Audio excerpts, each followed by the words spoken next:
Hello, and welcome back to another episode of Minority Reports podcast and digital series. I am your host, Mona Sheikh. You guys, I had to take a bit of a day off yesterday. I've been spent. I've been working nonstop, working weekends, working weekdays. And yesterday was a kind of a day where Mona's brain was like, nope, we're not going to do anything. So I am back today, very excited. Hi, James. Nice to see you. James said, wow, Friday already. Yep. Tempest Fugit. I don't know what that means. Happy weekend, everybody. Happy weekend to you, James. Well, today I'm very excited about our guest because he's been friends with me on Facebook for a little bit, and I've been very fascinated by the work that he does. He has a nonprofit by the name of Salam, which means hello I guess in Islam. Islam is more like peace be upon you.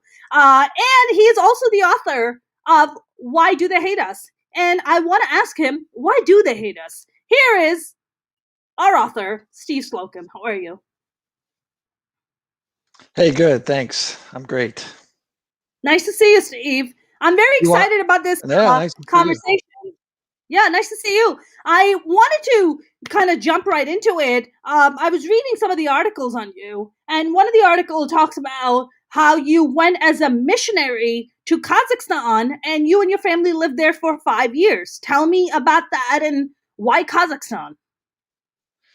Oh, wow, Kazakhstan. Well, it was kind of random, actually. I was a hardcore evangelical Christian, and part of that package is that we have the truth and we love everybody, and so we have to take the truth to everybody so they won't go to hell, right?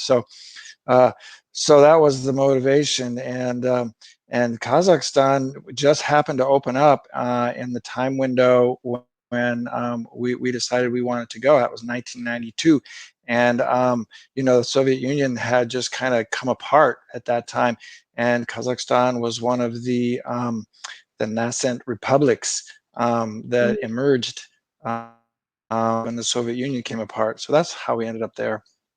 How interesting. So, I mean, and you had been a hardcore evangelical for how many years before that? Oh gosh, it started when I went to university. So it had been over 10 years. It had been over 10 years. Yeah. I think what I'm fascinated by, and I think a lot of people, are you still in a hardcore evangelical, or has that shifted for you? No, that's part of the story. Is that living in Kazakhstan for 5 years, that was a real game changer for me. For me, it was like I believed in what I was taught. I believed with all my heart, and so much that I was willing to take my family, my wife at that time, and my 3 children, and to to an undeveloped country at the time, Right. and all for my beliefs. But I feel like when I was there, what happened was it's kind of like the Truman Show. When he's sailing his boat and he bumps up against the edge of his world and finds the edges of it. I felt like that happened to me when I was there. And that happened, yeah, in a couple of ways. One by seeing the culture there, living. I mean, we really immersed. For 5 years, we spoke Kazakh language. We sat on the floor, we drank tea. We had all, there weren't any other white people around, hardly at all. We were just immersed into the culture, and they loved us, and we loved them. And so some of these ideas, start to dissipate in terms of you need what we have.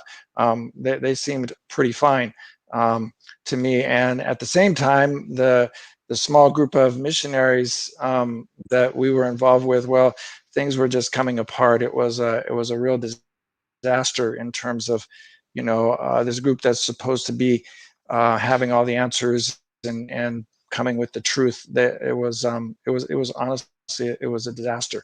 So those two things happening at the same time caused Wow. me to really have a shift. So no, I am no longer an evangelical by any stretch. Much more of a universalist now, in terms of I just applaud every individual's pursuit of whatever they consider to be their spiritual truth, their pursuit of the divine, and I honor that. And Yeah. we all have to find our own way. Yeah.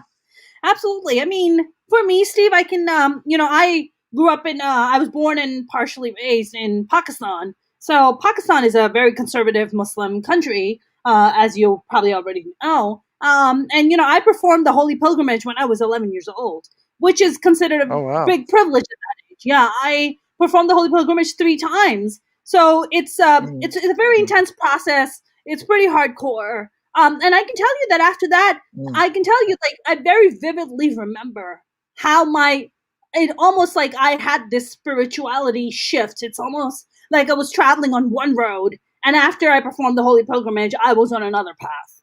It was like this shift wow. that happened for me. And it wasn't like praying 5 times a day or fasting. It wasn't about that. It was believing in something much bigger than yourself. It's even at Mm, 11, it's almost like I had this kind of awakening of like, wow, the world doesn't revolve around you. Like there is a being, you want to call it God, Allah, Oy vey, you want to call it Gewalt, you want to call it Jesus, whatever you want to call it. This energy source is much bigger than us, mm, and mm, it loves us. It really does love us, and I think that mm. has been my kind of spiritual path. But I've never heard of the term universalist. Do explain, Steve. Oh What is? well, you haven't. Yeah, no, I mean that's more. Everybody finds their own way, and there's some truth, in what Yeah, we all find. I mean, the earth is round, and it's filled with different peoples and cultures, and of yeah, course, all of us over time are going to develop, differing ideas about why we're here, and you know some ideas about the divine. And so yeah, I just I just can't because of the fact that for so long I really believed that I had found the one truth, yeah, and realizing how wrong I was about that. um, I just find myself unable to, I'm not just going to join another team, you know, um, and go through that whole thing again. So I just, I just have a difficult time saying that no, what you believe is wrong. What I believe is right. So I just that for that reason, I find myself in more of a universalist position, that right. everyone finds their own path, and they all, go up the same mountain. Yeah. I mean, Steve, what I'm curious about is, in your San Diego Tribune article, you talk about how when you lived in Kazakhstan, your experience with the Muslim families that you came across and your Muslim friends was so different. And then, not too long after that, sadly, September 11th happened. And then there was this Mm, anti-Muslim, Islamophobic, thing going on in America where it was just like, oh, you're a Muslim, are you a terrorist? I lived in New York City at the time, and I personally experienced mm, that. I mean, I even mm. got laid off of jobs just because Wow. they didn't lay anybody else around me they off, but I got laid Mm, off, and wow. and it made you started questioning. You're like, well, I don't understand. So, what was it so different for you that you experienced in Kazakhstan that made you go, no, I can't be anti-Muslim because I saw something very different. What was Yeah. those things that you saw? Gosh, like I said, we were just immersed in the culture. All our friends, our neighbors, we just loved them. They were inviting us to their kids' birthday parties, to their weddings, to funerals, to picnics. They were just our friends. They just rolled us up into their community. It was like, they didn't care, that that we had a different color skin, that we spoke their language poorly. Although, we didn't do half bad. My kids were pretty fluent. But there was a wonderful, welcoming, hospitable, generous, kind culture that just, even though, here they are as a Muslim background people, and they knew we were there as missionaries, but even so, they just welcomed us so warmly. I had never, ever experienced this kind of warmth and hospitality before. Mm. And it just melted, um, you know, so many things for me. And so when I came back, and shortly after we got back, 9/11 happened. I just, that experience, that was, more than a mental experience. It was a deep, emotional, spiritual kind of experience that changed me deeply. I just, it just never even occurred to me. It just, that this idea that Muslims are scary people because of 9/11. I couldn't get there. I mean, I was confused like everyone else. Like Sure. how did this happen? Why did they do this? I was very confused, but I wasn't buying into this, blanket idea that Islam, is a scary religion and Muslims are scary people. I just, that couldn't get into me. Hmm.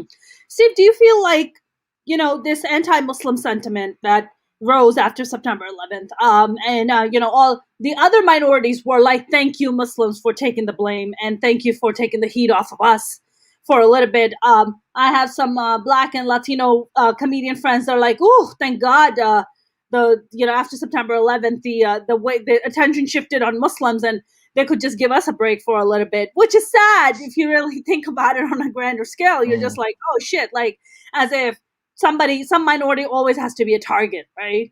And sadly, after September 11th, it was Muslims like myself who became, targets, or whether it was verbal or losing your job or whatever those things were. I feel like, do you feel like it's because you had that personal experience that wouldn't allow you to accept this anti-Muslim sentiment? And do you feel like if more, uh, I guess you can say more, non-Muslim people in America had similar experiences to you, there would be less anti-Muslim sentiment? Well, yeah. I mean, I'm glad you brought that up, because really, um,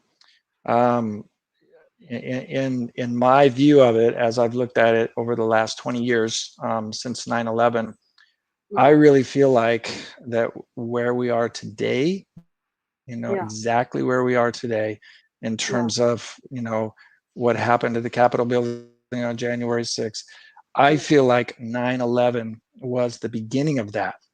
Ooh, Because, before 9/11, I mean, I know I'm not, I'm speaking as a white person, so I can't at all speak for your African American friends, or other racial groups who feel like they were being discriminated against. But I feel like at least there was some semblance of political correctness. That you couldn't just, no politicians couldn't just say this stuff out loud. I mean, I remember watching news shows where politicians were being grilled, because they said maybe one sentence that could be considered racist, and they were looking at their careers being over and that sort of thing. We were in that period of political correctness. But after 9/11, mhm, it just became so okay. yeah, The evangelical leaders led the way in saying awful, horrible things about Muslims, and just blurting it out there, as a politician in a public scenario. And it just became okay to say anything you wanted about Muslims. Nothing was too terrible. And I feel yeah, like, for me, that sort of idea, that sort of open hatred, that sort of letting the genie out of the bottle of hatred. It's like dropping a pebble in a pond. It's not a vector that you can direct at one group. It ends up going out circularly, and right, towards everyone. And so all these closet racists who had been, in back rooms of bars, doing their racism, now they could come out, into the open. Right. And it was, directed towards everyone, because it was okay now to say that sort of stuff towards Muslims. So I really feel like that was a huge turning point in terms of the reinvigoration of white supremacy in the United States. Right, right. I mean, it's an interesting point you just brought up about letting the genie out of the bottle. Now, I've had a few guests come on my podcast here, and we've talked about this. President Obama talked about, he was being asked, how do you put the genie back in the bottle that has been unleashed during the Trump administration, right? This blatant racism, blatant misogyny, blatant, basically just hate, where it's totally, you have somebody like by the name of Marjorie Taylor Greene currently, who's been taken off committees because she's out there, tweeting QAnon, the conspiracy theories and all this nonsense. And then now, it's interesting you brought up genie in the bottle during the, after September 11th and during the Bush administration. So it almost feels like it's like it's like a graduation, right? Oh, September 11th happened. Oh, it's open season on Muslims. Okay, then Trump comes along and says Mexicans are rapists and Mexicans are this, and black people are that, and Muslims are this, and we're gonna put a Muslim ban. Okay, great. Now we graduate to that level. I mean, do you feel like the genies have been let out of the bottles by the likes of your Bush and your Trumps? Yeah, absolutely. I mean, Bush started it, of course, and he's the one. And the title of my book, I get a lot of questions about the title of my book. Why do they hate us? They're like, well, but wait, Muslims don't hate us. Why would you even title your book that way? Well, the title of my book is actually a quotation, and it's on the back cover, so people have to see the front cover and the title, and then turn the back cover over and read what the book's really about. But anyway, why do they hate us? That was George Bush's question when he gave his speech to the joint session of Congress a few days after 9/11, and he asked that question, and he said, why do they hate us? And his answer was, well, they hate our freedoms, they hate the way our way of life, blah blah blah, which was, of course, completely not true. But it led the way for the invasion of Afghanistan, and followed by the invasion of Iraq. So anyway, yeah. I'm sorry, I got rambling and I forgot what your question was. No, my question was, I think you pretty much answered my question about these genies that have been let out. It's almost like, Yeah. This whole slogan, the red hat MAGA wearing douchebags who walk around who are just like, oh, make America great again. It's like, look, America is a great country. There's no denying about that. I, as an immigrant, can definitely vouch for it, right? But we also have our flaws, right? Only barely 100 years ago, women just started to vote. Only 100 years ago, okay? Yeah.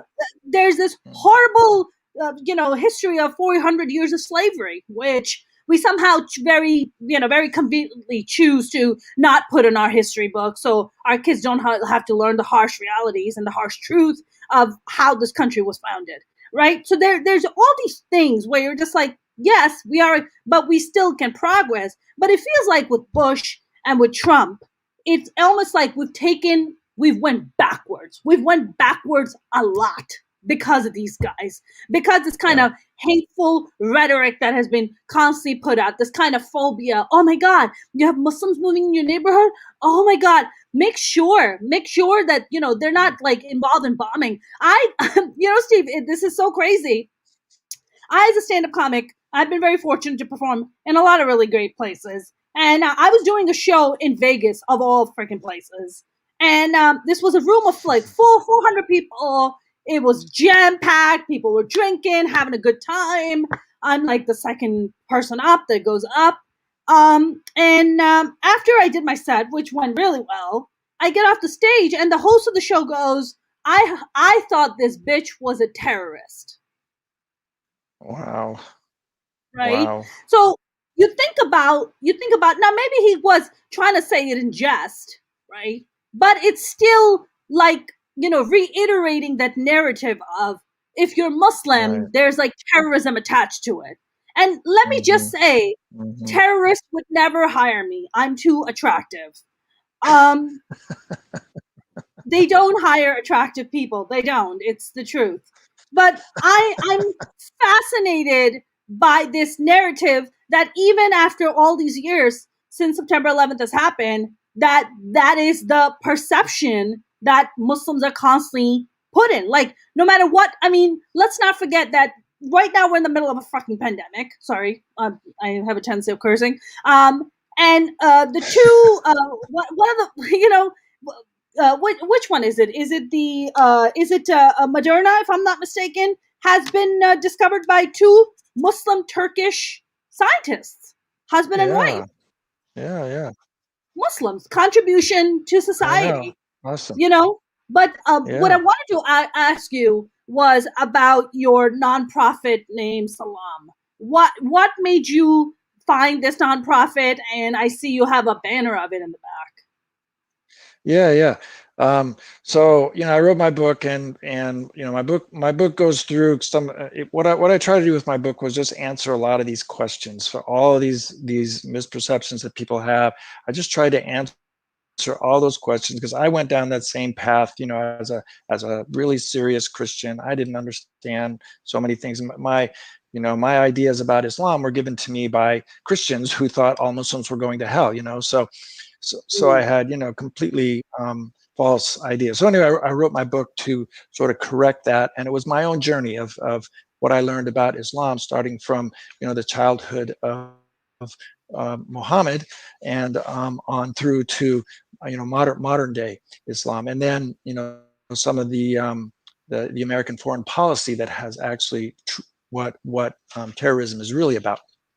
Anyway, right. um, so here I am rambling again and forgetting your question. Oh no, my question was Point me about in the right your direction again. nonprofit. Your nonprofit, Okay, Salam. yeah. Why this So nonprofit? yeah, thank you. So the last chapter of my book is about what do we do about this? How do we help in this situation of this really bad um, um, feelings towards Muslims.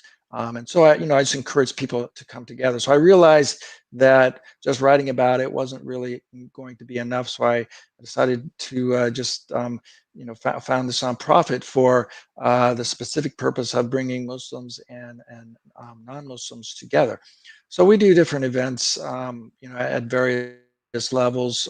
We start with simple awareness events, and then move on to having non-Muslims actually visit a mosque and just see what goes on inside of a mosque. And Hmm. we friendship dinners where we bring Muslims and non-Muslims together to share a meal together.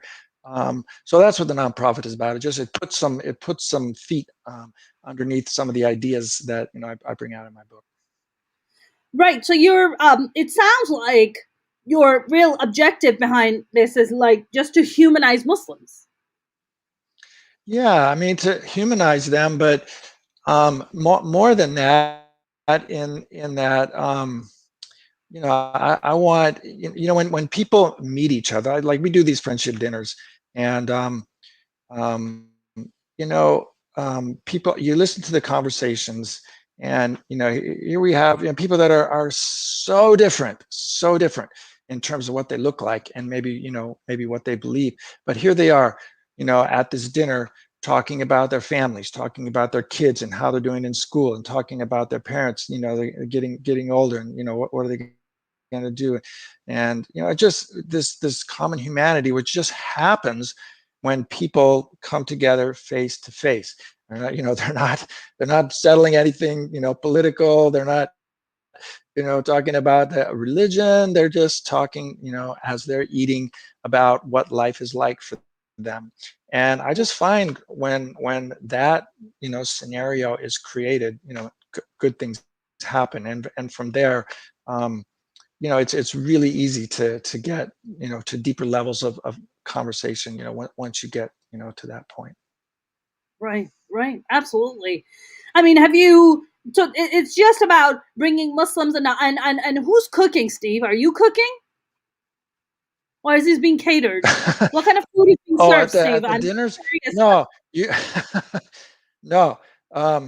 The one I did cook once. I hosted a group of ladies actually from Saudi Arabia, believe it or not, and Wow. it was through the diplomatic corps here in San Diego, and there were these visitors from Saudi Arabia, and so I cooked a bunch of lamb for all these ladies and served it to them. I thought it was just really cool for me as a man to serve all these ladies their dinner. But anyway, no, normally I have a host family who will be, or an organization that will be, hosting the event, and they handle the food, and I'm just there facilitating. I stay out of the food part of it as much as I can. What? Why are you hosting a bunch of Saudi ladies for dinner? Is what I'm curious about. it was a it was an event that was Ladies' night? well, it was What's a the like event? a right. No, I don't mean event. It was a 2 week period where there were all these Saudi visitors in San Diego, and so um, I'm connected to this San Diego Diplomatic Council, who's connected to the State Department, and so whenever Muslim visitors from out of town are here, they tell me, and what I prefer to do is get a group together around that, and give people the opportunity, to meet, more than, Muslim Americans, which is great, but to meet Muslims, from actual Saudi Arabia, is a fantastic opportunity, for Americans. So anyway, that was the goal, but I think I had been out of town. I didn't have time to organize anything. I just came back that same day. Here I am cooking dinner for like six Saudi women, and the interpreter Yeah, was a male. So luckily we had that to kind of yeah. help out in the awkwardness. Well, it's nice to see a man for once serve women with food. So it's definitely a joy to see that. It's just it's nice. It's nice, especially as Muslim women. We usually are the ones doing the serving, so it's nice to be served by a dude. Yeah, I felt it was symbolic. I mean, I just really enjoyed it. I took a lot of pictures, and yeah, I thought it was really symbolic, and I really enjoyed it. I love that. Now, have you been to Saudi Arabia? No, no. No, I haven't been to Saudi Arabia. What about? Have you visited any other Muslim countries, or what has your experience been? I've been to Turkey. I've been to Malaysia, um, and the other republics around Kazakhstan, Uzbekistan, Turkmenistan. I've been to all of those. So yeah, I've been to a few. Turkmenistan is a very interesting country because their president believes he is the prophet. He is like the last prophet or something. He has like resurrected Oh, statues of himself all around. He's a oh wow. very he's a very interesting character. Yeah, he's almost like Borat, but on acid. He's Okay. like Borat on acid. He's kind of like that. Okay. He's like Yeah, out I mean, I there. remember. Yeah, even when I was there, I remember, and over the years that he definitely was a very kind of very, very kind of hero sort of personality, but I didn't know he had taken it to that level. He's definitely really Yeah, he's yeah, like out taking there. it further. He's a very interesting character. He's like resurrected, all these like statues and telling people that he's like the prophet and he is here to spread the word of God Mm, and why he should stay in power. wow. And this is not me coming up with it. This is me actually talking to a person from Turkmenistan telling me this. And Okay. she actually told me when she went back to visit Turkmenistan, she can't even, she has to be very hush hush when she's in the country because they don't like Mm. it when you leave the country. The president doesn't Oh like it. wow. Yeah, he's very kind of like Kim Jong Un. Like he's kind of like the Muslim version Mhm. of Kim Jong Un, a little bit, but maybe with a Okay. better hair, maybe with a better haircut. Um, Okay. I'm just saying, like, just maybe a little bit. But Steve, this nonprofit that you've been doing, do you see a dialogue that has started among people? Do you see a shift in people? Is this or are you getting, like, I don't know, hate mail from people and they're like spray painting your house and calling you a Muslim lover or something, which necessarily isn't a bad thing. Yeah, well, we've had some ups and downs, but mostly ups. I'm careful about the audience. I mean, I don't take this out into the middle of um, Trump land, for lack of a better word. I take it to people who are going to be receptive. But here's what I find: even those people who are on the left, they're very progressive thinkers. Um, I'm telling you, they have the exact same misperceptions. Exact. They don't act on Mhm. them. They're not mean. They don't come out and you know discriminate and persecute and commit hate crimes, but they still have those same ideas deep down. So those are the people that I like to work with. I find those people are very, very, very receptive, um, Mhm. to the things that they learn from the Muslim speakers that I bring in, because they don't want to have this fear. They don't want to have this negative image. They want to like them, but they just don't have the information to make that happen. So when I bring these speakers in and they actually meet them and talk to them and see how kind they are, how friendly they are, and they learn a little bit about what Islam is really about, Yeah, they just love it. The energy is incredible, just incredible positive energy, yeah, great question and answer sessions. So yeah, I find it's been very rewarding and very positive, on that level. yeah.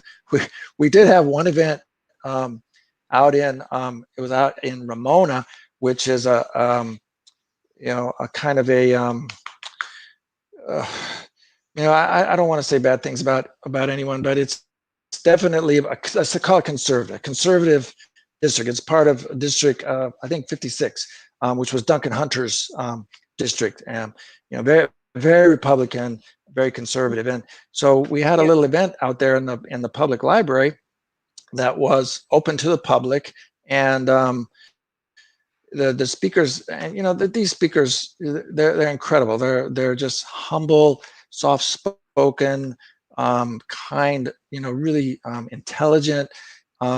So they gave their talks and everyone listened kindly, and then was the Q&A.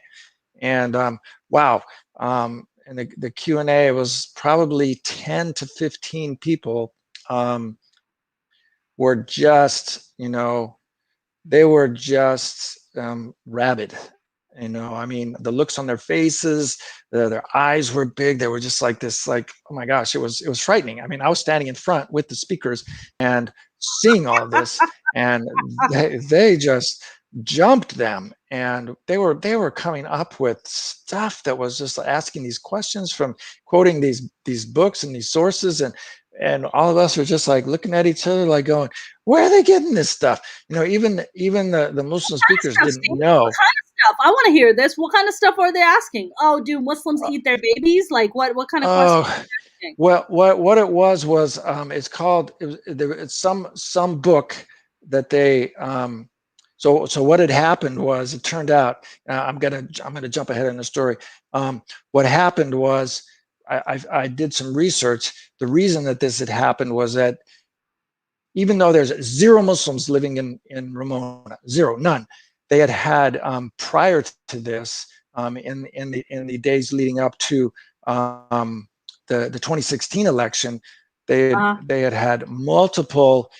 The Tea Party had hosted multiple Islamophobia events, public events, where they were bringing in, internationally recognized speakers, who were, Islamophobia speakers. So the whole town was kind of like in an uproar, thinking of all these things about about Islam, and so that's where it came from.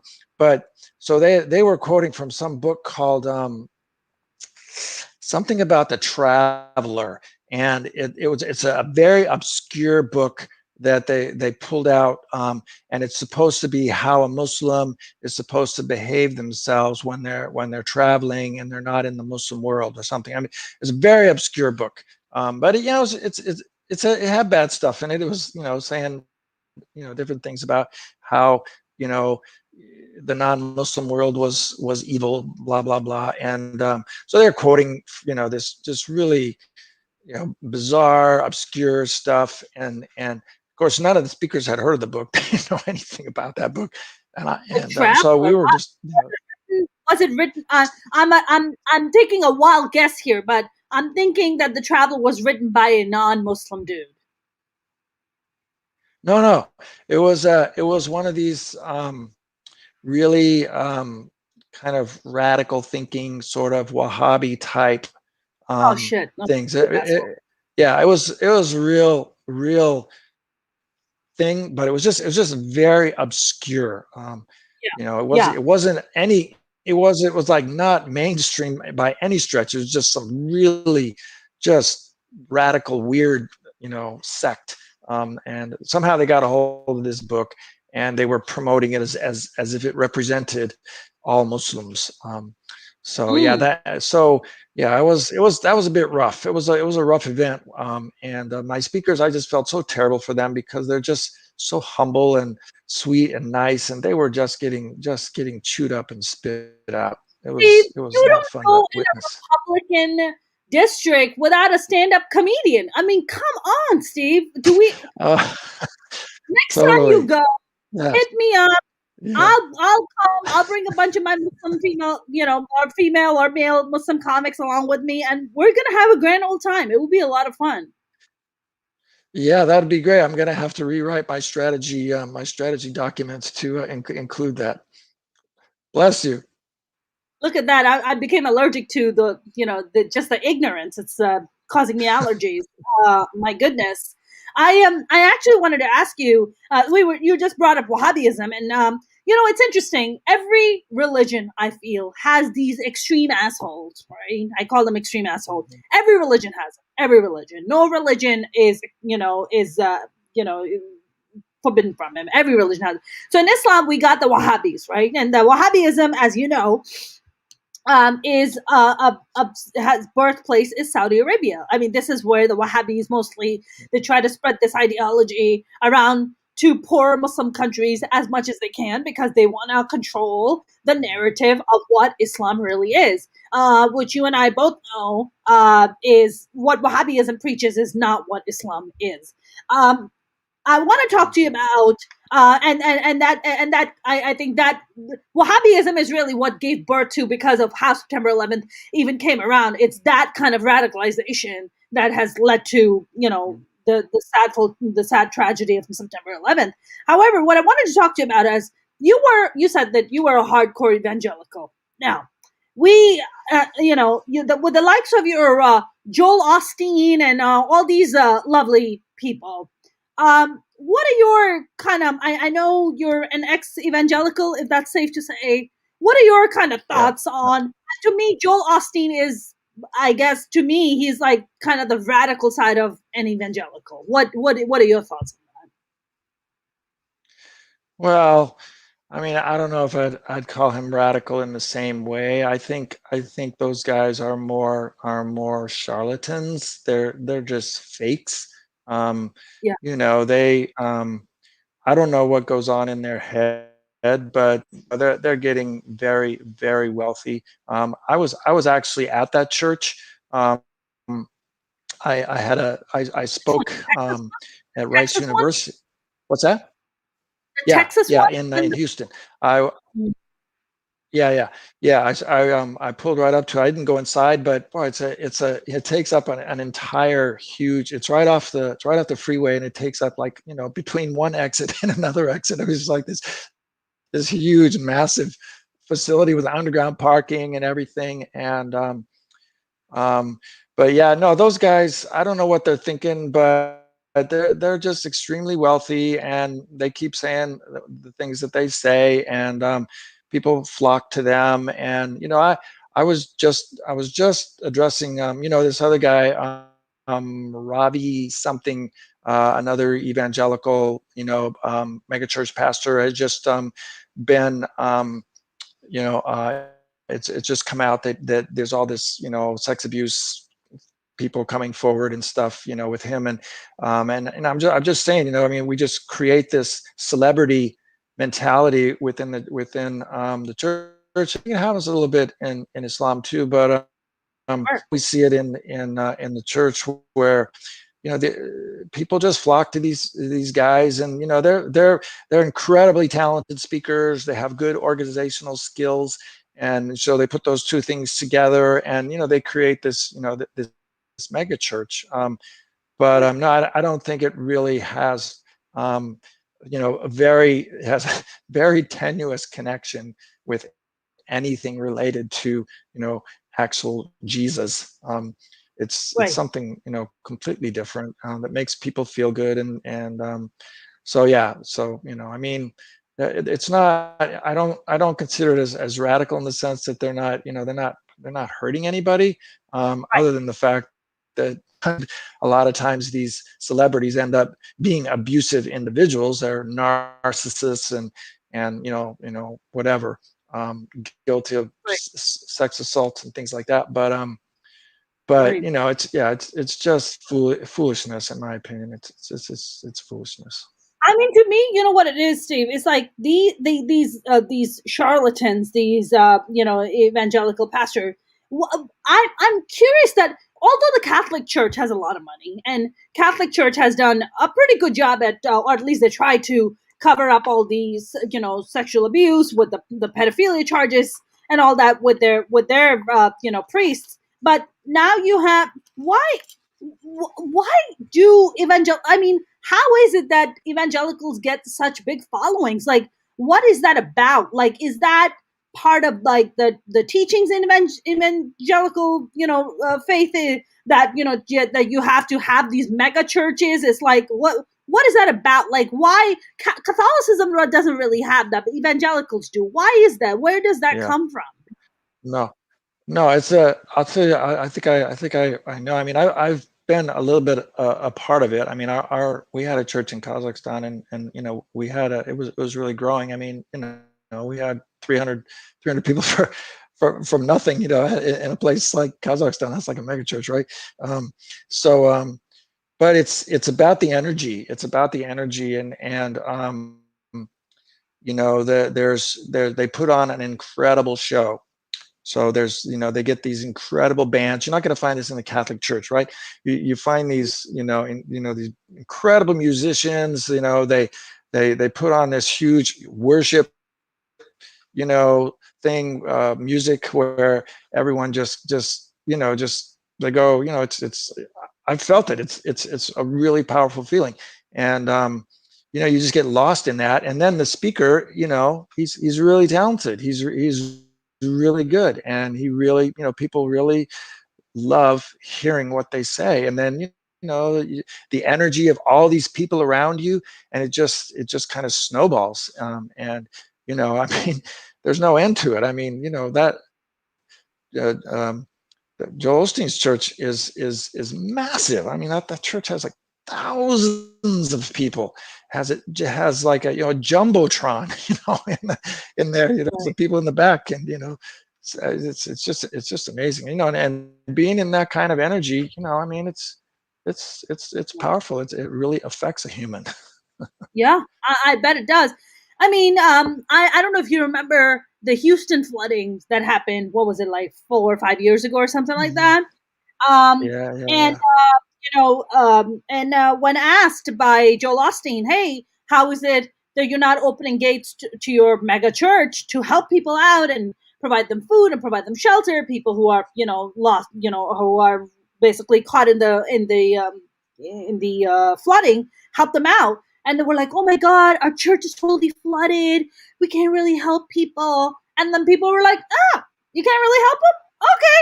People showed up with their phones.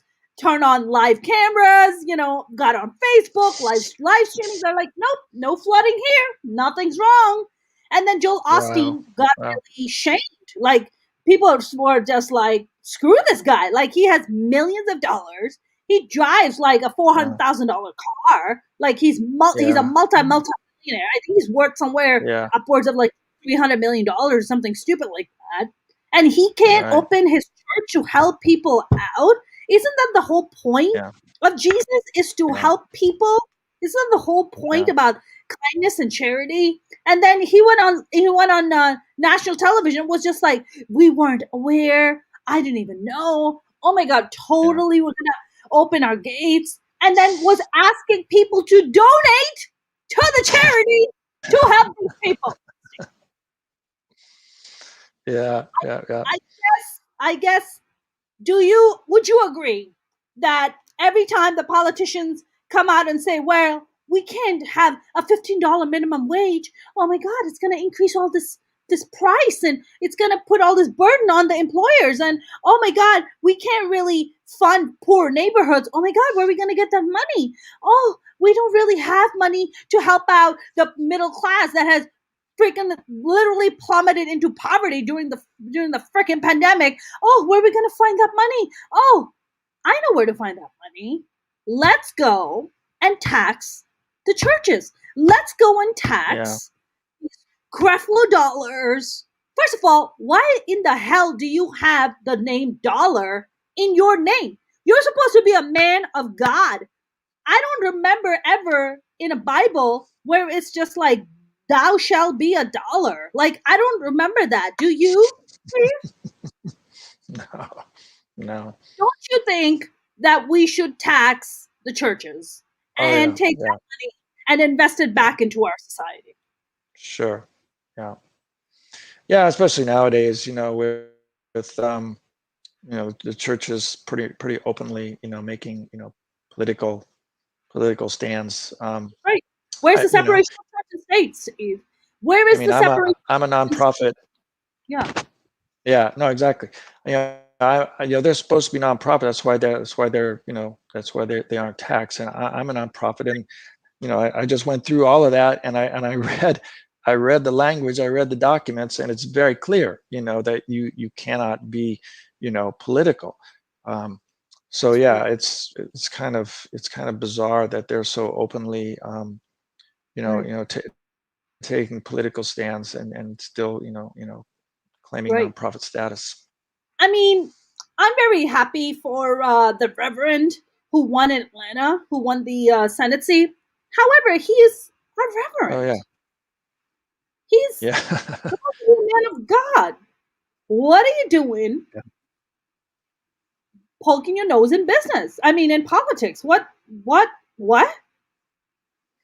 Right? mm, Am I wrong? yeah.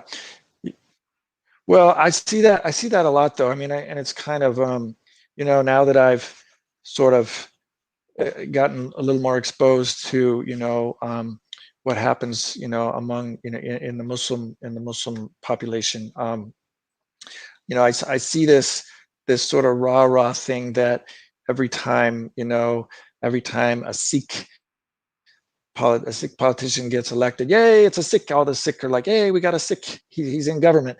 And, Yeah. the Muslims are like, yeah, yeah, our guy won. Our guy, we have, three Yeah. Muslims, and the same with the Christians. I don't know. I don't think it matters. I'd rather we not focus on what the person's religion, and so what? We all have a religion, and It's not the maybe religion we're part. this, maybe we're It's not the religion yeah, part. Like, Ilhan Omar uh, is Muslim. She wears the hijab, but yeah, she's not a Muslim. She doesn't lead prayers. She's not, a Muslim. She's not a, okay, sure. right. She's not leading a I see mosque. what you're She's not saying. right. But a Yeah. reverend, Okay. that's Okay. literally in the beginning of his name. He's a freaking reverend. Like, what are you doing in politics? Like, if Ilhan Omar said that she's a sheikha is the one who leads Yeah. prayers, then it would be like, okay, Ilhan, you need to take a chill pill on that. You need to back it up. Like, no, we're not mixing church and state here, right? But when you have literally like people coming out with That's fair. title with reverend, it's like, okay, what? I thought we were doing separation of church and state here, but I feel, Steve, like Yeah. more and more our society is getting this crazy blurred line between religion and politics, where it's just like we turn a blind eye to certain things, right? We're just like, well, but this person's qualified. It's like, okay, well, then they have to give up their nonprofit status. Then they no longer get to use their reverend or sheikha or whatever title you get to use, right? Your faith is your faith. That's fine. I'm not questioning that. However, I am questioning what status do you have in your church, your mosque, your gurdwara, your temple, whatever. What that is where kind of my issue comes in. But I want to talk to you a little bit more about your book. Why do they hate us? What are some of the key things that you learned while researching and writing this book that where you were just like, wow, this is something that will make an impact and perhaps shift people's perception on how they view Muslims in America or just how view Muslims in the West, period. Yeah. Well, for me, the biggest thing was just researching, the life of Muhammad and the story, of his childhood and how he, came to be be the founder of Islam.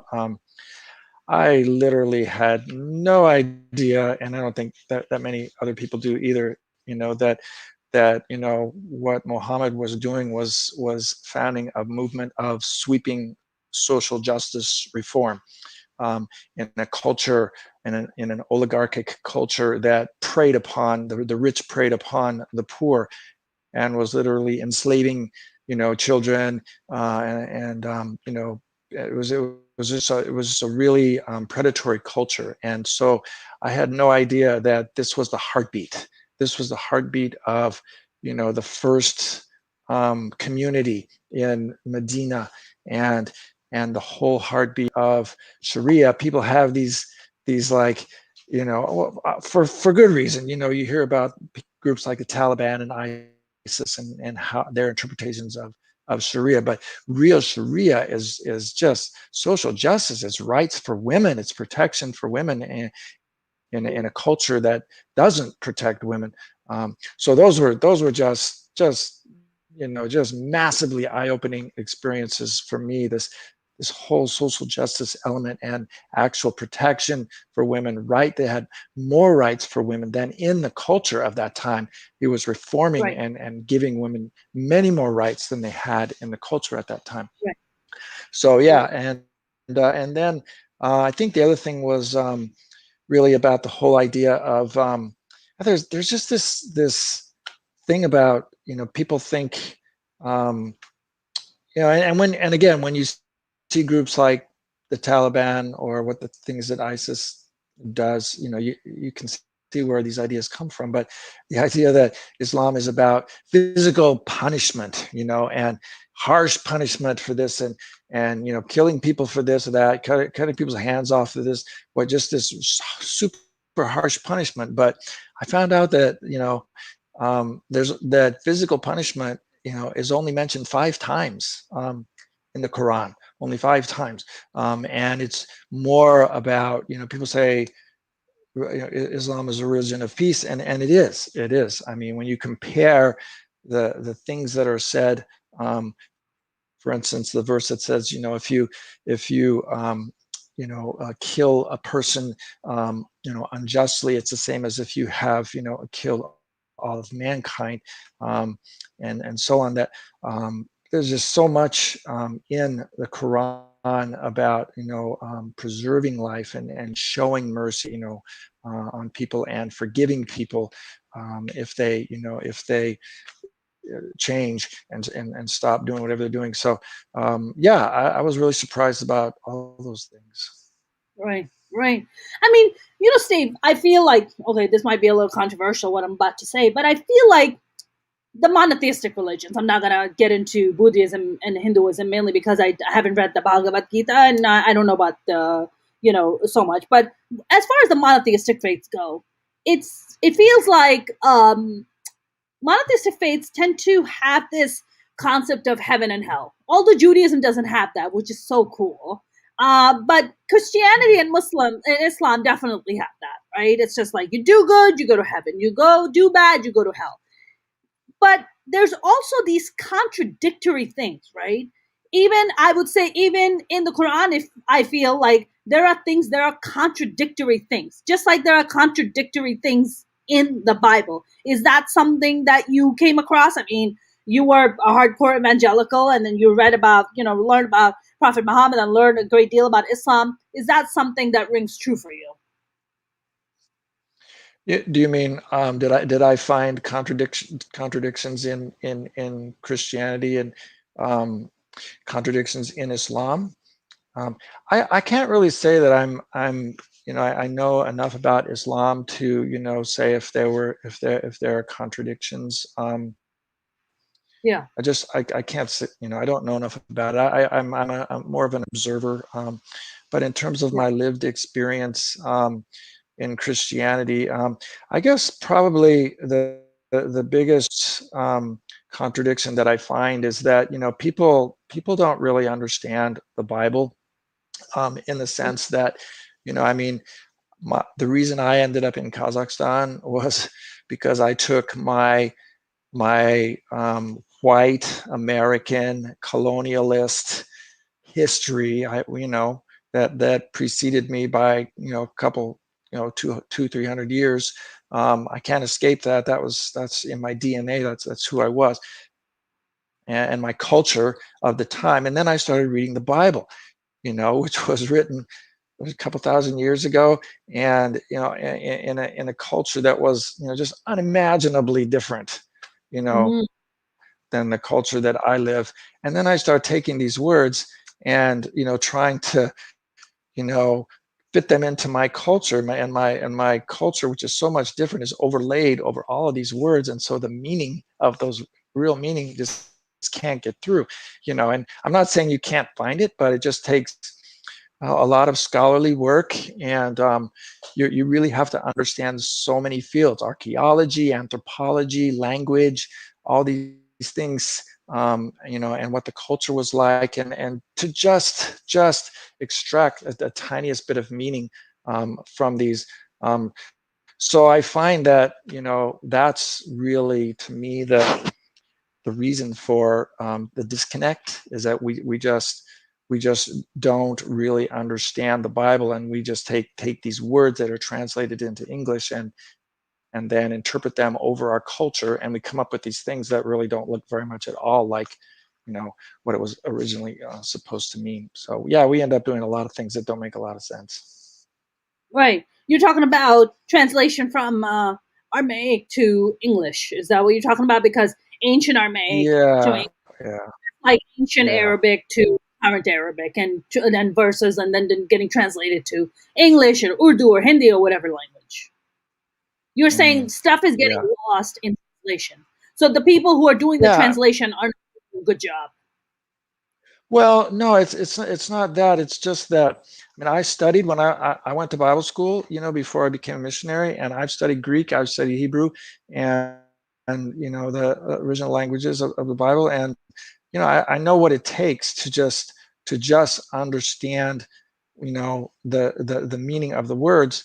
But then, there's so many other things. There's what those words meant at that time. The meaning of a word changes over time, and so it's a huge amount of study, just not just to translate it, but to know what those words actually meant in that time.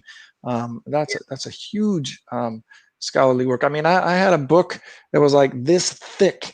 It was a lexicon of all the ways that these Greek words were used. I'd look up one word that I found in the New Testament, and look it up in this giant lexicon, and there's 25 pages about how this word is used at that time. And so it's just it's a lot of study, and Yeah. it's a scholarly thing. And so my conclusion is that if it takes that much work to just understand, and this is the word of God. I mean, if I was God, no disrespect to anyone, but if I was God, I would have made it a little clearer. what it was I was trying to say and what I wanted people to do. I wouldn't require somebody to read 25 pages out of a lexicon to understand what one word that I said might mean, at that time. So that's how I that's Yeah. sort of how I conclude. Maybe God just wants us to, that's that's what they say. Like God works in mysterious ways, so God just wants it to be all very mysterious. It's like, here's a puzzle, figure it out. Don't try to kill each other in the process. Figure it out. Have a good time. All right. See you in a few thousand centuries. I feel, Steve. So your book, did it cause controversy when it came out? Were you having your relatives or friends, even people like you knew, reaching out to you and being like, "Why are you writing this? Like, why are you doing this to yourself?" I get a little of that, not too much, just a little. Yeah, I mean it is a little out there, but yeah, I mean once I tell people that I lived in Kazakhstan for 5 years, and so that sort of helps people understand why I would write a book like that. But yeah, for the most part, I get some odd looks, but usually that's as far as it goes. When you go in the Republican districts with a bunch of Muslim speakers, Steve, Oh, that's a whole different thing. Yeah, that no, sounds like that's that sounds like a fun trip, Steve. Fun. So yeah, I'd fun. love to take you with me on one of those. Are you kidding me? Fox News, bring it on. Like, even Fox News is like shockingly becoming more logical. And I'm just like, wait a minute, what's happening here? And it's like, oh, now you have Newsmax and what's the other one? OANN, because they're so batshit crazy. Fox News seems reasonable. You're just like, oh my God, Fox News, you're like kind of reasonable right now. This is Well, amazing. well, plus they're getting sued for all the ridiculous misinformation they've been putting out there. So, there's actually some accountability to, you know, Yep. Yep. putting some actual, real news out there. That's right. They're getting sued. What, like, how many billion? 1 billion, 2 billion for the Dominion machine Oh that they've yeah, it been. was yeah, Yeah, yeah. they're coming after them. I mean, how exciting! Ooh, love it. Uh, I We're gonna start wrapping up soon, Steve. I actually wanted to ask you: was your book ever? I mean, when it came out, when did it come out? By the way. July 2019. 2019. Okay, so it came out during the Trump era. And how Mm. has it done? Like, has it been read by critics? Has it been written? Has there any been you know any kind of coverage Yeah, on it, by Times or anything like that? Tell me more about that. yeah. I've been really actually encouraged. I got two really good reviews from the review companies, Booklist and book list and one of Kirkus, who reviews for independent books, and they gave it they named it one of the top books of 2019. Both those Wow, companies. Um, and then it also won a Benjamin Franklin Book Award, silver medalist for 2019. Yeah, so it was not too in the shabby. category. Yeah, no, it was in the category of I think current events. Yeah, so it was one of the top four. There was one gold medalist and three silver medalists. So it was one of the top four books in that category. So yeah, I did. Yeah. It's been well received in the profession. So that's been really encouraging. Good for you. So, are you thinking about writing another one? Something to talk about how evangelicals and Wahhabis need to maybe get together. Yeah, yeah. I definitely have some books in the wings, but I'm not sure which one to do first. But I don't think it's gonna be that one. What about Mormon, Steve? Why are Mormon guys so attractive? I don't know how to.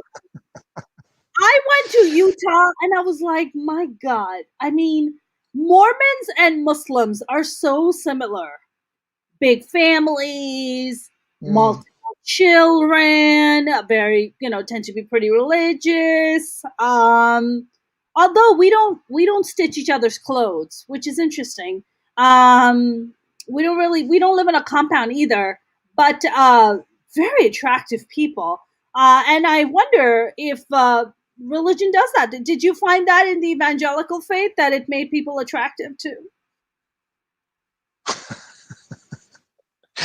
No, I didn't find any correlation there at all.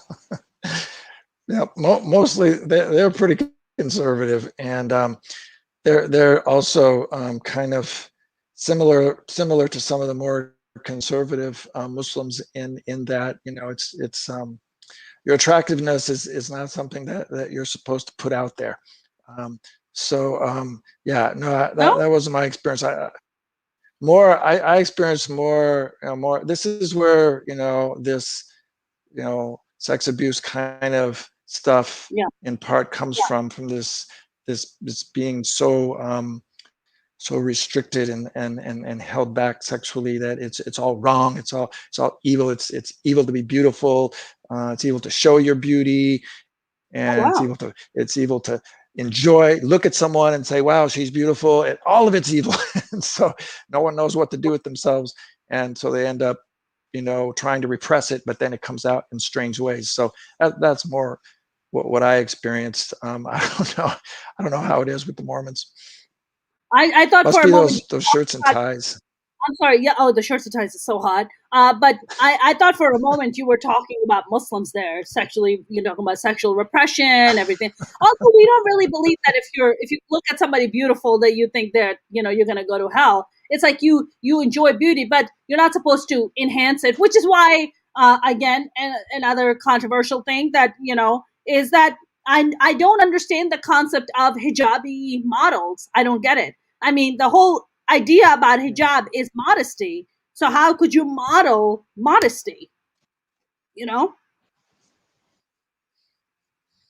I don't have an answer for you on that one. Yeah, I think I'm so glad though. Shout out to hot Mormon guys. Shout out to them. And I'm so glad they don't have a burqa in their culture. It's great. So happy for them. Steve, where can people follow you? Where can they go and buy your awesome book? Why do they hate us? Uh, just go to my website. It's steveslocum.com, and have a sign up for my blog right there on the homepage. And also, you can buy the book on multiple platforms, whichever platform you choose, right there on that homepage. So, and then you can also go and follow salamusa.org, salamusa.org. And we have a blog there too, and also we have all our events and activities there, so you can follow us there and see if you want to be involved in any of those activities. Awesome. Is the salamusa.org also like a matchmaking get together by any chance? No, no, but you're giving me a lot of good ideas. I might have to think about I'm that one about too. that. I'm all about great ideas. So you can just hit me up anytime, Steve.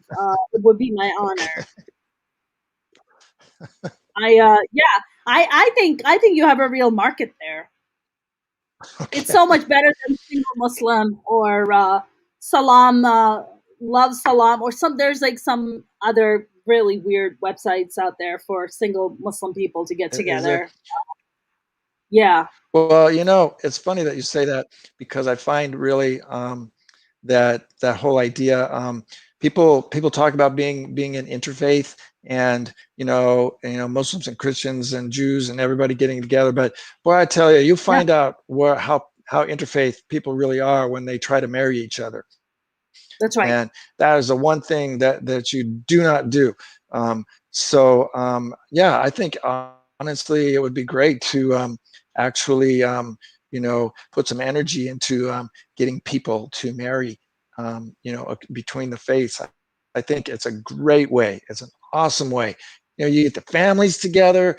That's right. It's a great way to break down barriers. So yeah, I'm thinking I'm I mean, if you get together a Jewish mom, a Catholic mom, and a Muslim mom, I mean, they're just gonna guilt the shit out of each other, and it's gonna be amazing. Because the yeah. guilt, that parental guilt, is just so deeply Mhm. engrossed, and Yeah. I'm about that. Is Yeah. there a lot of guilt in in evangelical faith? Yeah. Yeah, Okay, there so we'll really throw. is. What's that? I said we'll throw in evangelical parents as well. Yeah, absolutely. Please do. Yeah, yeah, guilting their children to be like, "Oh my God, you're not gonna get married before I die." It's just like, oh Jesus, oh goodness, this Well, is there's an terrible. actual verse they quote that says, you're not supposed to get equally yoked to an unbeliever. Uh, so they quote that, and so no Christian is supposed to marry someone else who's not a Christian. Oh wow, no, that's pretty hardcore. It's interesting you said that because in Islam Mm, it's not like that. At least that's not what I was taught. I mean, you can marry what we call in Arabic as Ahl Kitab, which is meaning sharing the same book. Christians, Jews, because we're a monotheistic mm, faith, we share the same book. We believe in mm, one God, right? Our yeah, our approaches are maybe yeah, slightly different, but it's pretty much the same thing because we're monotheistic faiths. mm. You know, Yeah. I think it's more. It's culturally though. I think it's pretty strong that different cultures they don't want their kids marrying outside of right, their own right. culture. I mean, How you beat their that's how own. you get rid of racism, that's how you get rid of prejudice and all kinds of stuff is you Yeah, just intermarry. Everybody is absolutely. everybody's getting it on with other people, like God bless. I'm a I big want to fan of that. I'm a huge fan of that, Steve. Huge fan. I have been totally been guilty of registering on JDate, which is a Jewish dating app.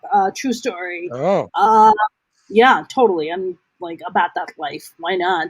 If there was like hotmormonguys.com, like where do I sign up? Like where do I sign up for this? Steve, Yeah, it has been yeah. a lot. It's been a pleasure. Thank you so much for taking the time to chat with me on a Friday evening. It has been a pleasure. So thank you so Oh, much. yeah. Yeah, my pleasure. Thank you. Thank you. I will speak to you soon. Take care, Steve. Okay, great. Take Good night. care. Bye bye. Good night. That was Steve Slocum, and I hope you guys enjoyed that conversation. I know I definitely did. You can actually go to salamusa.org, like Steve mentioned, or if you want to buy his book, which is a really cool book. It's called "Why Do They Hate Us," and that is and it you can be found on steveslocum.com. It's also on Amazon and also some other awesome places where they sell books. You guys, if you haven't subscribed to my YouTube channel, please do. It would mean the world to me. You can also follow me on TikTok and on Facebook at Mona Shake Comedian, and on Instagram and Twitter at Mona's Comedy. I will be back on Monday with a brand new guest. Have a good evening. Stay safe out there. Please, please put your masks on. Good night.